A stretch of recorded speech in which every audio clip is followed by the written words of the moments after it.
여호와께 감사하라. 그는 선하시며 그 인자하심이 영원하미로다. 신들 중에 뛰어난 하나님께 감사하라. 그 인자하심이 영원하미로다. 주들 중에 뛰어난 주께 감사하라. 그 인자하심이 영원하미로다. 홀로 큰 기이한 일을 행하시는 이에게 감사하라. 그 인자하심이 영원하미로다. 지혜로 하늘을 지으신 이에게 감사하라. 그 인자하심이 영원하미로다. 땅을 물 위에 펴신 이에게 감사하라. 그 인자하심이 영원하미로다. 큰 빛을 지으신 이에게 감사하라. 그 인자하심이 영원하미로다. 해로 낫을 주관하게 하신 이에게 감사하라. 그 인자하심이 영원하미로다. 달과 별들로 밤을 주관하신 이에게 감사하라. 그 인자하심이 영원하미로다. 기도하겠습니다. 하나님, 정말 오늘 우리에게 늘 하나님이 어떤 분인지 알려주시고 우리가 하나님에 대해서 오해하지 않도록 날마다 우리에게 말씀하여 주시는 그 하나님, 우리가 하나님과의 관계를 바로 하기 위해서는 하나님을 알아야 합니다. 하나님을 알지 못하면 하나님을 오해하고 하나님을 누리지 못합니다. 하나님을 알아야 하나님을 바로 알고 또 하나님을 누릴 수 있고 또 하나님과 온전한 관계를 맺을 수 있사오니 주님, 오늘도 주님께서 들려주시는 하나님 자신에 관한 계시를 오늘도 우리가 받게 하여 주시고 그래야 해서 하나님을 바로 알아 하나님과 아름다운 관계를 누리는 우리 모두가 될 수 있도록 주님께서 오늘 말씀도 사용하여 주시옵소서. 주님, 간절한 마음으로 듣겠습니다. 주님을 더 보여주시고 주님을 더 알려주시고 우리 마음 가운데 주님을 더 소유할 수 있도록 주님께서 오늘도 이 말씀 가운데 역사하여 주시옵소서. 믿사오며 살아계신 예수님 이름 받들어 기도드립니다. 아멘. 늘 그렇지만 말씀이라는 건 언뜻 보니까 무슨 뜻인지 모르는 거지, 누구든지 말씀을 독해하는 게 아니라 묵상으로 들어가면 은혜를 안 받을 수가 없는 것이 바로 이 성경입니다. 그런데 오늘 말씀을 묵상하면서 저는 특별히 좀 용기를 많이 얻게 됩니다. 그렇다면 이 말씀의 어떤 메시지 때문에 또 우리가 용기를 얻을 수 있는지 좀 나누고 싶은데요. 오늘 말씀은 누구든지 언뜻 봐도 알 수 있듯이 주제가 뭐냐면 하나님이 오늘 자신을 알려주시는데 하나님이 알려주시는 자기 자신의 성품이 뭐냐? 그의 인자하심이 영원하다는 거예요. 여러분, 이거는 두 개가 같이 가야 됩니다. 하나님이 인자하시다고 말하면 안 돼요. 반드시 하나님의 성품은 두 가지가 같이 가야 되는데 하나님의 인자하심이 영원하다까지 둘이 붙여야 돼요. 그런데 인자하심이 영원하다는 게 우리에게 뭘 의미하는지 오늘 이 성경이, 이 시편 본문이 아주 자세하게 나열을 하는 겁니다. 그런데 먼저 이 시편이 하나님의 인자하심이 영원하다는 게 도대체 어떤 의미를 가지는지 부각시키기 위해서 2, 3절에 말하는 게 뭐냐면 하나님의 인자가 영원하다는 건 다른 신들과 하나님이 전혀 다른 존재라는 걸 말해준다는 거예요. 이거 굉장히 중요합니다. 그런데 저는 이게 확 와닿는 이유가 뭐냐면, 여러분, 저희가 이제 신학을 하는 사람들이 신학교를 가면 반드시 공부해야 되는 이 과정 중에 하나가 뭐냐면 비교 종교학을 배워야 돼요. 그러니까 하나님과 하나님의 탁월하심, 하나님의 독특함, 하나님의 유일성을 우리가 공부하려면 반드시 다른 신을 공부하지 않으면 하나님이 왜 유일한지가 부각되지가 않는 거예요. 그래서 신학을 하는 사람들은 반드시 다른 신에 대해서 공부하는 비교 종교학을 공부하는데 이 영원한 인자함이 다른 종교의 눈에서 볼 때 이 얼마나 기이한 건지 모르실 거예요. 이거는 비교 종교학을 공부한 사람만 압니다. 예를 들어서 이 세상 모든 종교가 신을 묘사할 때 절대로 뛰어넘지 못하는 신관이 뭐냐면 모든 신은 신인동형론적이에요. 이 말 뜻이 뭐냐면 신은 언제나 사람의 형상 이상을 뛰어넘지 못해요. 사람과 신이 아주 비슷하게 묘사됩니다. 그러니까 기록된 신이나 신의 행동이나 느끼는 감정이 인간의 입장에서 공감되는 게 너무 많은 거예요. 예를 들어서 제가 얼마 전에 그 중앙일보에서 이 그리스 로마 신화에 나와 있는 신관을 묘사한 걸 읽은 글이 있거든요. 그 글을 읽은 적이 있는데, 그러면 그 사람이 이제 글을 쓸 때 그리스 신화에 나오는 신들의 가장 특징이 뭐냐라고 할 때 그걸 바로 변덕이라고 해요. 정확하게 공감합니다. 이 세상 거의 모든 이 종교가 말하는 신의 특징이 뭐냐면 신은 변덕스러워요. 특별히 이 제우스라는 신이 아주 변덕쟁이에요. 제일 변덕스러운 부분이 어디냐면 사랑에 있어서 정말 변덕스러워요. 그러니까 어떨 때는 어떤 이성에 대해서 한눈에 뿅 가버려요. 그래서 막 지극히 관심을 쏟다가 아주 조금 있으면 또 흥미를 잃어버려요.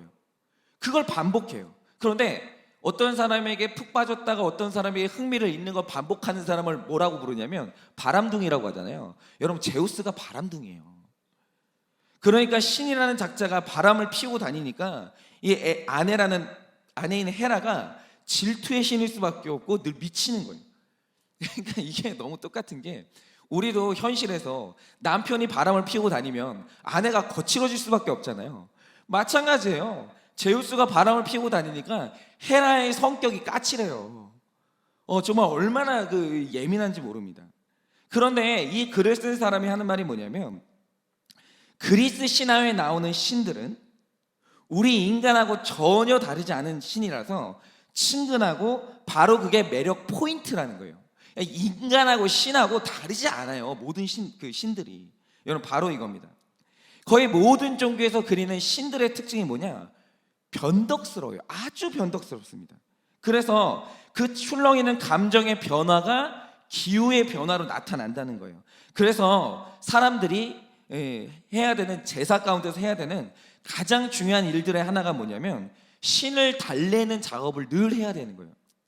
여러분, 왜 무당들이 이렇게 구슬할 때 제일 중요하게 하는 게 뭔지 아십니까? 성난 신을 달래야 되는 거예요. 그러니까 신들이 그렇게 화를 낼 때가 많아요. 감정 변화가 심한 거예요. 왜냐하면 신은 변덕스럽거든요. 그래서 그들의 신들은 늘 사람을 불안하게 만들어요. 그래서 원래 타종교에서 말하는 사랑의 정의가 뭐냐라고 하면, 사랑은 변덕스러운 거예요. 왜요? 그들이 믿는 신의 사랑이 변덕스럽기 때문이에요. 그런데 4절을 보면 영원히 인자한 하나님을 향해서 뭐라고 평가하냐면, 당신은 홀로 기이한 존재라는 거예요. 이거 굉장히 중요합니다. 그러니까 다른 신들의 눈에서 볼 때 여호와의 인자함이 영원하다라고 할 때 이게 기이한 거예요. 우리가 믿는 신들은 이렇게 변덕스러운데 여호와라는 신은 홀로 변하지 않는 거예요. 그런데 여기에서 인자하심이 영원한 그 하나님이라는 존재가 참 기이하다라고 할 때, 이 기이하다는 말의 히브리 뜻을 보면 굉장히 재미있는 뜻이 있습니다. 이게 기본적인 의미는 놀랍다라는 뜻이 맞아요. 그런데 문법을 달리해서 해석하면 맹세를 이행하는 신이다라는 뜻이에요. 여호와는 홀로 기이하다라는 말의 뜻은 뭐냐면, 여호와라는 신은 다른 신들은, 모든 신들은 맹세를 이행하지 않는데 그는 홀로 맹세를 이행하는 신이다라는 뜻이에요. 그러니까 주변에 다른 신을 모시는 사람들 눈에 이 여호와라는 신에 대해서 가장 기이한 게 뭐냐면, 변함없이 언제나 맹세를 지키는 그의 성품이 너무 기이한 거예요. 왜냐하면 자기 신들은 맹세를 지키지 않거든요. 그리고 인간은 의리고 갑은 신이기 때문에 맹세를 지키지 않아도 어찌할 방법이 없어요. 그런데 히브리인들이 믿는 여호와라는 신은 언제나 약속하는데 한 번 한 맹세는 반드시 지키는 거예요. 그래서 히브리인들을 통해서 제정이 된 사랑의 개념이 뭐냐? 사랑은 영원하고 변함이 없는 거예요. 여러분, 이거는 히브리 신관을 통해서 나온 새롭게 정의된 사랑의 재정이에요. 모든 신관은 사랑은 변덕스러워요. 그런데 이상하게 히브리의 여호와라는 신이 나타나면서 그 신이 제정의한 사랑의 정의가 뭐냐면, 사랑은 영원토록 변함이 없다는 거예요.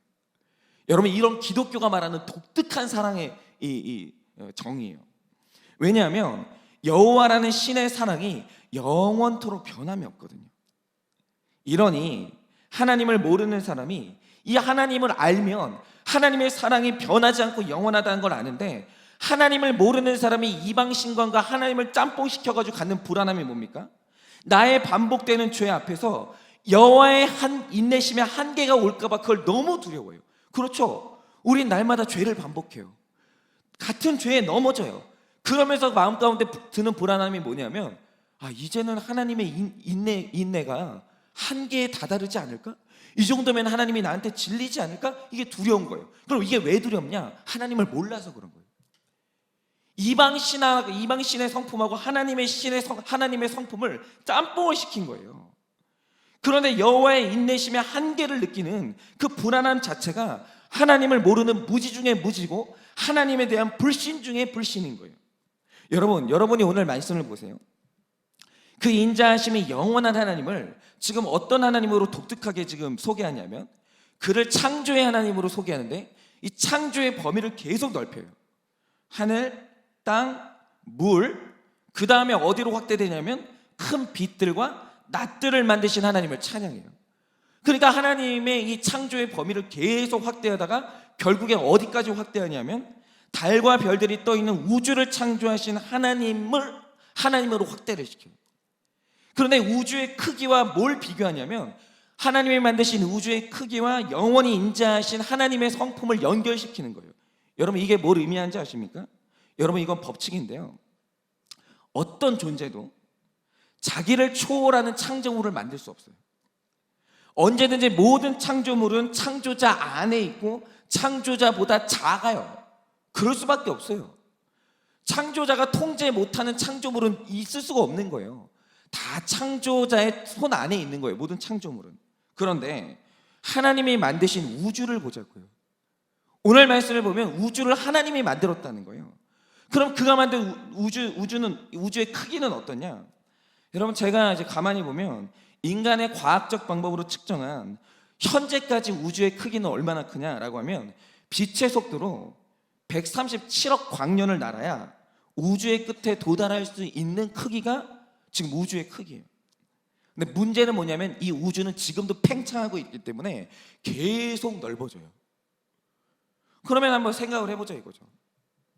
한 인간이 100년을 살면서, 아직까지 과학적으로 뭐 그런 방법은 나오지 않았지만, 한 인간이 100년을 살면서 빛의 속도로 우주를 날면 우주의 전체 크기 중에 얼마나 여행할 수 있겠어요? 얼마나 여행할 수 있겠습니까? 그냥 전체 우주의 크기에서 보면 요만큼 이동한 거예요. 요만큼. 빛의 속도로 이동해. 요만큼. 한 뼘 크기만큼. 그러니까 한 가지 확실한 건 뭐냐면 인간이 아무리 빠르게 날아도, 아무리 부지런하게 날아도 살아있는 날 동안은 우주의 끝에 도달할 수 없어요. 우리는 하나님이 창조한 우주의 한계를 절대 만날 수 없다는 거예요. 그런데 하나님의 인자하심은 우주처럼 하나님의 창조물이 아니라 하나님 자신이에요. 우주보다 하나님의 인자하심이 커요. 그런데 인간이 살아가는 날 동안 하나님의 인내의 한계를 경험할 수 있다고요? 그런 일은 일어나지 않아요. 하나님의 인내가 하나님이 만드신 우주보다 커요. 더 깊어요. 더 넓어요. 그런데 인간이 하나님의 인내심의 한계를 경험한다? 그런 일은 일어나지 않아요. 여러분, 택자를 향한 하나님의 인자하심은 영원해요. 여러분은 하나님의 인내의 한계를 절대로 만날 수 없어요. 이 말 뜻은 우리를 향한 하나님의 인자하심은 내가 죽음의 경계를 넘어간다 할지라도 그 경계를 뚫고 저 세상까지 넘어와서 나를 영원한 천국으로 인도하는 게 하나님의 영원한 인자하심이에요. 영원한. 그러므로 나를 향한 하나님의 사랑도, 구원의 맹세도, 이 땅 가운데서 나를 거룩으로 이끄시는 하나님의 성품, 노력도 그 어떤 것도 중단되지 않아요. 어떤 것도 절대로 미완성되는 것도 없고 취소되는 것도 없다라는 거예요. 영원해요. 한 번 택자로 부름받잖아요. 그럼 그의 택하심은 영원한 거예요. 중단되지 않아요. 지금 여러분이 어떻게 느끼든 간에 여러분을 향한 하나님의 사랑은 중단되지 않고 계속 흐르고 있다는 거예요. 계속. 절대 끊어지지 않아요. 왜요? 하나님의 인자하심은 영원하거든요. 그의 인내심은 바닥이 없어요. 그의 인내심은 한계가 없어요. 그러므로 나를 향한 하나님의 구원의 뜻은 반드시 성취돼요. 반드시. 그런데 이러면 또 이런 말씀을 하시는 분들이 있죠. 지금 내 삶에 너무 큰 고난이 왔다는 거예요. 근데 제가 이 고난을 고백하는 교회에 있다 보니까 고난의 종류도 다르고 고난의 정도도 다르고, 야, 저거는 내가 저 고난을 당하면 난 못 살겠다 싶은 다양한 고난들이 어마어마해요. 그러니까 질병의 다양함도 어마어마하고 들어본 적도 없는 질병이 딱딱딱 나타나요. 아주 말도 안 되는 방법으로 사람이 망하는데 이거는 막을 수가 없는 거예요. 이런 일들이 우리 삶에 재앙들이 일어나거든요. 그런데 목사님, 나의 삶에 이런 일들이 일어났는데도 이것도 하나님의 인자하심입니까? 하나님이 나한테 이렇게 하시는데도 하나님이 나한테 인자하시다고 말할 수 있는 겁니까? 이거는 하나님이 나를 버리고 나에게 진노하기 때문에 이런 일이 일어난 거 아닙니까? 라고 질문하시는 분들이 있어요. 그런데 우리가 성경을 차례대로 씹어먹는 이 구속사적인 큐티를 해야 되는 이유가 바로 이거예요. 여러분, 지금 우리가 성경을 모르니까 이 어떤 오류에 빠져 있냐면, 자, 여러분, 개가 꼬리를 흔들면 무슨 표시인지 아세요? 반갑다는 표시고 놀자라는 표시예요. 그런데 고양이가 꼬리를 흔들면 화났다는 표시거든요. 그러니까 개가 고양이를 보고 반갑고 친해지고 싶어서 꼬리를 흔들면 고양이는 그걸 보고 지금 싸우자는 뜻으로 아는 거예요. 이건 바로 이겁니다. 하나님이 우리에게 고난을 주시면 그게 지금 하나님이 우리에게 화났다는 신호입니까? 하나님이 우리에게 고난을 주시면 그게 지금 하나님이 우리랑 싸우자는, 너를 향한 나의 인내심이 바닥났다는 신호입니까? 성경이 그렇게 말합니까? 지금 하나님과 우리의 신호체계가 완전히 정반대인 거예요. 여러분, 요나의 경우를 한번 보세요. 요나는 택자예요. 단 한 번도 요나를 향한 구원의 계획이 중단된 적이 없어요. 마침내 하나님이 요나의 구원을 이루어냈어요. 그런데 요나가 사는 날 동안 경험한 게 뭡니까? 요나가 하는 일마다 하나님의 뜻을 반대하고 하나님과 정반대의 방향으로 갔어요. 그런데 그를 향한 하나님의 인자하심이 영원했어요. 그래서 일어난 일이 뭐죠? 포기하지 않고, 하나님이 요나를 포기하지 않고 돌아오라고 계속되는 고난을 주시는 거예요. 풍랑을 주시죠. 물고기가 삼키죠. 물고기가 토하죠. 거기다가 뜨거운 햇빛이 내리죠. 뜨거운 햇빛이 내리니까 잠깐 박넝쿨에 피했는데 박넝쿨이 시들어버리죠. 계속해서 고난이 오는 거예요. 여러분, 나를 돌이키는 고난이 계속해서 온다는 뜻이 뭐냐면 나를 포기하지 않았다는 하나님의 인자하심의 사인이에요. 나의 구원을 하나님이 포기하지 않았다는 하나님의 사인이라고요. 그런데 가룟 유다를 보세요. 그가 어느 날 예수님을 팔기로 결심해요. 그런데 그가 불택자였어요. 그러자 일어난 일이 뭡니까? 그의 결심과 계획에 실패가 없어요. 하나님이 한 번도 반대를 안 해요. 그리고 마침내 그는 어떤 저항도 없이 무사히 예수님을 팔고 계획했던 은 30냥을 그의 손에 넣어요. 하는 일마다 잘 되는 거예요. 하는 일마다 성공하는 거예요. 마침내 계획을 이루어내요. 그런데 그 성취가 뭘 의미합니까? 그를 향한 하나님의 인자하심이 없다는 거예요. 이 성공이 의미하는 게 뭐냐면 그가 영원하신 하나님의 인자하심 바깥에 있다라는 뜻이에요. 그는 택자가 아닌 거예요. 죄인된 내가 하는 일마다 잘 된다. 하나님 뜻과 정반대의 일을 하는데 하나님이 다 성공시키신다. 그건 하나님이 나에게 축복한 게 아니고 하나님이 나를 버렸다는 사인이에요. 여러분, 히브리서에서 징계를 받는 것은 그가 하나님의 자녀라는 움직일 수 없는 사인이라고 그랬어요. 그러므로 오늘 내 삶에 당하는 고난이 날 향한 하나님의 영원한 인자하심이라는 사실을 깨달아야 돼요.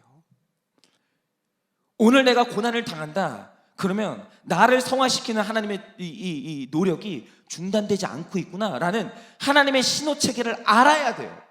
이게 바로 성경이 말하는 하나님의 영원한 인자하심이고 하나님의 열심이에요. 그리고 그 하나님의 인자하심 마침내 성공해서 우리를 반드시 이 땅 가운데서 성화를 이루어내고 우리를 하나님의 나라로 인도하고야 말아요. 그러므로 여러분, 오늘 하나 믿어야 될 게 있어요. 하나님의 인자하심은 영원해요. 우리는 어떤 경우에라도 이 땅 가운데 살아가는 날 동안 하나님의 인내의 한계심을 경험하지 못해요. 그의 인내는 바닥이 없고 높이가 없고 넓이가 없어요. 끝이 없어요. 안 끝나요. 하나님은 영원히 여러분을 향해서 인자해요. 그런데 그 인자함이 어떻게 나타나냐? 그는 여러분의 구원을 절대 포기하지 않아요. 그래서 사는 날 동안 연단하고 단련하고 하나님 마침내 여러분을 성화시켜서 하나님 나라로 끌고 가고야 말아요. 그러니까 오늘 나의 삶 가운데 징벌이 일어나고 오늘도 나의 삶 가운데 고난이 일어났다라고 한다면 하나님의 나를 향한 하나님의 구원의 계획이 중단되지 않았다는 선언으로 여러분 읽으셔야 되는 거예요. 그래서 이 고난이 있는 모든 사람의 끝에 회복이라는 소망이 있음을, 그리고 반드시 완성될 계획이 있음을, 예정되어 있음을 믿고 여러분 다들 일어나시고 다들 그렇게 주님의 인자하심을 누리시는 여러분 되시기를 예수님의 이름으로 축원을 드립니다.